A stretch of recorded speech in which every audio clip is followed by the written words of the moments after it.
Hi hello అందరూ ఎలా ఉన్నారు? Welcome back to my YouTube channel Sailaja Padala vlogs. So మేము రాజస్థాన్ వచ్చామండి. రాజస్థాన్లోని జోధ్పూర్కి వచ్చాము. జోధ్పూర్లో ఫస్ట్ రైల్వే స్టేషన్లో దిగామన్నమాట. మమ్మల్ని రిసీవ్ చేసుకోవడానికి మా హస్బెండ్ వచ్చారు. సో అక్కడ చూడండి రైల్వే స్టేషను అంతా చాలా బాగుంటుంది అనమాట. అంటే కోటల్లాగే ఉంది అది కూడాను. రైల్వే స్టేషన్ లోపల కూడా చాలా అద్భుతంగా ఉంది. చూడండి ఎంత బాగున్నాయి ఆ ముగ్గులు, అంటే పెయింటింగ్ అదంతాను.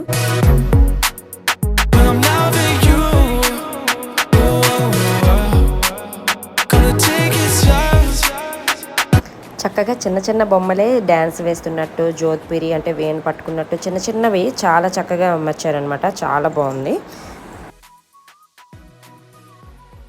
సో ఇదేంటంటే రైల్వే స్టేషన్ నమూనా అనమాట. అంటే రైల్వే స్టేషన్ లోపల ఎలా ఉంటుంది అంతా కలిపి ఇక్కడ ఇదంతా నమూనా లాగా అనమాట ఏర్పాటు చేశారు. మొత్తం బయట కూడా గ్రీనరీ లాగా చాలా బాగుంటుంది అనమాట. ఇంతవరకు నేనైతే ఎక్కడ చూడలేదు రైల్వే స్టేషన్. తర్వాత మేము రూమ్కి వెళ్ళాక సాయంత్రం ఫ్రెష్ అయ్యి మళ్ళీ బయటకు తిరగడానికి వచ్చాము. ఇదేనండి ఘంటాఘర్కి వచ్చాము అనమాట. ఈ ఘంటాఘర్ ఏంటంటే ఒక వాల్ క్లాక్ ఉంటుంది పైన. సో దాని కిందనేమో మామూలుగానే ఏమీ ఉండదు, కానీ అదేదో ఫేమస్ అని చెప్పారు ఇక్కడ. సో అందుకే ఫస్ట్ ఘంటాఘర్కి వచ్చాము. ఆ చుట్టుపక్కల షాపింగ్ అది ఉంటుందని చెప్పారు. అది కూడా చాలా బాగుంటుందని చెప్పారు. సో ఘంటాఘర్లో ఫోటోలు దిగేసి బాగా అలసిపోయింది. తిరిగి లోపలికి కారు అదేమీ ఎల్లో చేయరనమాట, నడుచుకునే రావాలి. సో అందుకే నడుచుకొని రావడం వల్ల అలసిపోయాము. లస్సీ అని ఫేమస్ అనమాట ఇక్కడంట. చాలా ఫేమస్ అని చెప్తే లస్సీ తాగాము. సో అది తాగేది కాదు, తిన్నాం అనమాట. అంటే అంత చక్కగా ఉంది, చాలా బాగుంది. 50 రూపీసే కానీ చాలా అద్భుతంగా ఉంది, చాలా చాలా బాగుంది. సో ఫైనల్లీ షాపింగ్ అనమాట. ఇది ట్రిపోలియా బజార్ అంట. షాపింగ్కి వచ్చాము. షాపింగ్ అయితే మేము వచ్చేసరికి లేట్ అయిపోవడం వల్ల క్లోజ్ చేసేస్తున్నారు అన్ని షాప్స్ అన్నీను. ఇది హోల్సేల్ మార్కెట్ అంట. సో అన్నీ కూడాను చాలా తక్కువ కాస్ట్గా దొరుకుతాయని చెప్పారు. ఆ రోజు అయితే మేము ఏమీ తీసుకోలేదు. బ్యాంగిల్స్, ఇదిగోండి ఇదంతా బ్యాంగిల్ షాపు. నాకు ఈ మార్కెట్ అంతా చూస్తే మనకు హైదరాబాద్ గుర్తొచ్చింది. తర్వాత మేము నెక్స్ట్ డే ఉమేద్ భవన్ ప్యాలెస్కి వెళ్ళాము. సో ఉమేద్ భవన్ ప్యాలెస్ అంటే చాలా ఫేమస్ అనమాట ఇక్కడ. ఇందులో ఇది కార్స్ ఏమేమి ఉన్నాయంటే Rolls Royce cars, Benz and Morris ఈ కార్లు ఉన్నాయి. ఇవన్నీ 1927లోని 1930లోని కార్లు అంట. సో కానీ అవి ఇప్పటికీ కండిషన్లోనే ఉన్నాయి. అవన్నీ చాలా బాగా పనిచేస్తున్నాయి అనమాట. సో వాటిని చాలా నీట్గా ఉంచారు. ఇదిగోండి ఒక్కొక్క కారు 1927 అంట ఈ ఫస్ట్ రోల్స్ రాయ్స్ కారు. ఆ తర్వాత 1930 అంట అక్కడ రాశారు. సో ఇవన్నీ కూడాను కండిషన్లోనే ఉన్నాయంట. సో ఇప్పటికీ తీసిన, అంటే చూడండి ఎన్ని ఏళ్ళు అయిపోయినా సరే అవి ఇప్పటికీ కండిషన్లోనే ఉన్నాయి. అంటే చాలా చాలా జాగ్రత్తగా ఉన్నాయన్నమాట.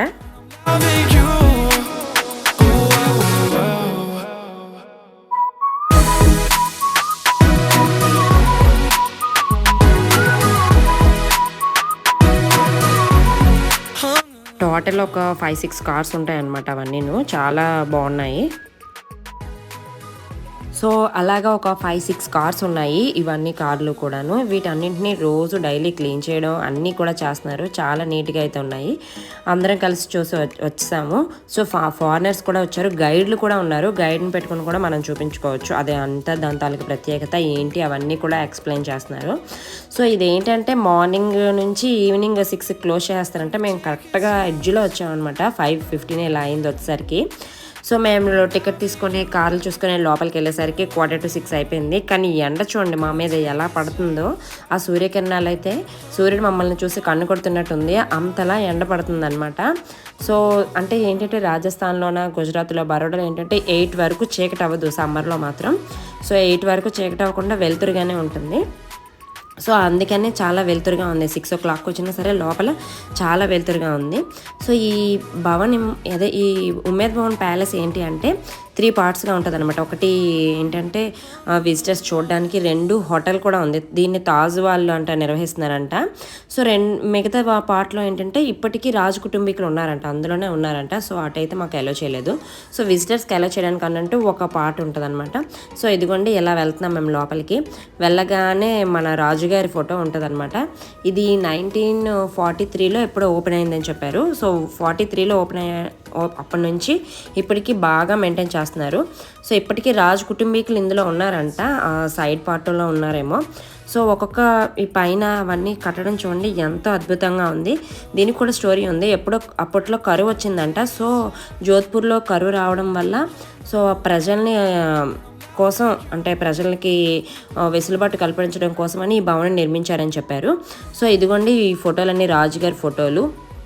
ఆ తర్వాత ఏమో డైనింగ్ హోటలు, వాళ్ళ బాత్రూమ్ ఫోటోలు, టబ్ ఇవన్నీ కూడాను పెయింటింగ్ రూపంలో వేసి చూపించారనమాట. అంటే విజిటర్స్ చూడడానికి అన్నట్టు అవన్నీ అలో చేయలేదు. సో అందుకని ఈ ఫొటోస్ అన్నీను అలా పెయింటింగ్ వేసి చూపిస్తున్నారనమాట.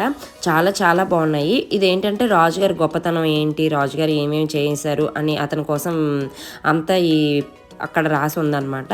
సో తర్వాత ఇదిగోండి ఈ లోపల ఎంట్రన్స్ ఏంటి, ఆ లోపలంతా ఎలా ఉంటుంది ఇదంతా కలిపి ఇదిగోండి వాళ్ళ బెడ్రూము, వాళ్ళ డైనింగ్ రూము అన్నీ కలిపి ఇదిగోండి ఇలా చూపించారనమాట.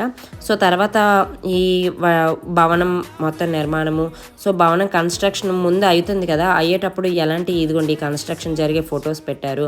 సో భవనం అంతా ఎంత ఉంది అనేది కూడా ఇదిగోండి ఇలా చూపించారనమాట. సో ఆ లోపల అయితే చాలా బాగుంటుంది అనమాట. ఒక్కొక్కటి అంటే ప్రతిదీ ఫోటోల రూపంలో చాలా బాగా ఎక్స్ప్లెయిన్ చేశారు. సో మా చిన్న పాప మా పెద్ద పాప అదిగోండి, మా చిన్న పాపకు మా పెద్ద పాప ఎక్స్ప్లెయిన్ చేస్తుంది. అక్కడ అదిగోండి ఎలా కన్స్ట్రక్షన్ చేశారు అవన్నీ కూడా చూపించారు. ఇదిగోండి రాజుగారు, రాణిగారు వాళ్ళ పిల్లలు వాళ్ళందరి ఫోటోలు కూడాను అక్కడ బాగా ఫిట్ చేశారనమాట. అంటే విజిటర్స్కి చూపించడానికి అన్నట్టు. ఇదిగోండి రాణిగారి నగలంట ఇవి. సో అవి కూడా పెట్టారనమాట. అవి కూడా చాలా బాగున్నాయి, దగదగ మెరుస్తున్నాయి. ఇదిగోండి పూసలతోనే ఎక్కువ ఉన్నట్టున్నాయి, పర్ల్స్ అవి కూడా ఉన్నాయి, లాకెట్స్ అన్నీ కూడా బాగున్నాయి. తర్వాత ఇవి ఏంటంటే వేటకి వెళ్ళారంట చెరుకుల్ని. ఆ వేటకి వెళ్ళేటప్పుడు కూడా రాజుగారు ఆఫ్ పిక్ అది. సో తర్వాత ఇవి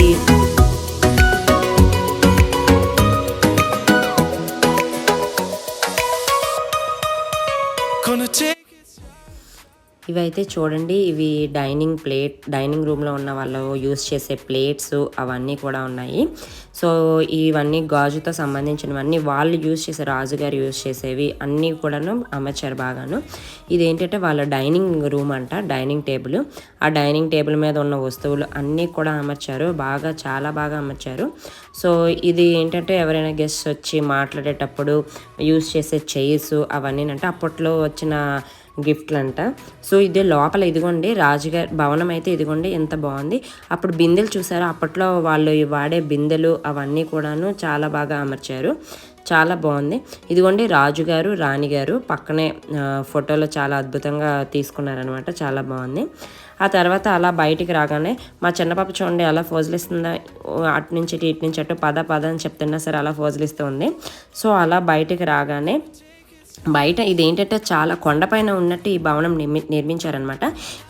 ఈ ప్యాలెస్ నుంచి మనం కిందకి చూస్తే సిటీ అంతా ఆల్మోస్ట్ కనిపిస్తుంది, అంత పెద్ద ఎత్తులో ఉంటుంది అనమాట ఈ భవనము, కొండపైన నిర్మించారు.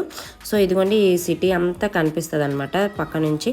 ఇక్కడ చూసారా చిన్నది, అదేంటి అంటే నాకు చార్మినార్ చూసినట్టే అనిపించింది. అదైతే చార్మినార్ అనుకున్నాం మేము, కాకపోతే సేమ్ చార్మినార్ లాగే ఉంది. అదైతే చాలా బాగుంది. ఆ చుట్టుపక్కలంతా అంటే ఇక్కడ నుంచి ఎవ్వరూ ఉండట్లేదు. సో ఇదేనండి ఉమేద్ భవన్ ప్యాలెస్. మీకు నచ్చినట్లయితే షేర్ చేసి సబ్స్క్రైబ్ చేసుకోవడం మాత్రం మర్చిపోకండి. బాయ్.